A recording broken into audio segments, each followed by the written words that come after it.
You ask Tiger to solve. This deals with linear equations with one unknown. The final result is n=4. Let's solve it step by step. Group all n terms on the left side of the equation. Subtract n from both sides. Group like terms.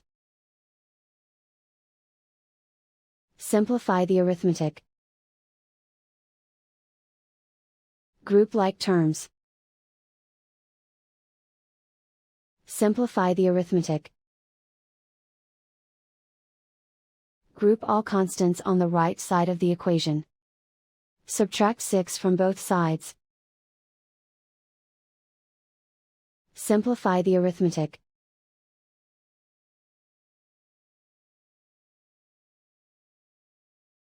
Isolate the n.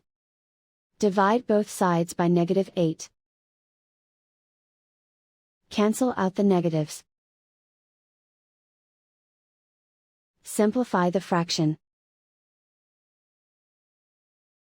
Cancel out the negatives. Find the greatest common factor of the numerator and denominator. Factor out and cancel the greatest common factor. And so the final result is n=4.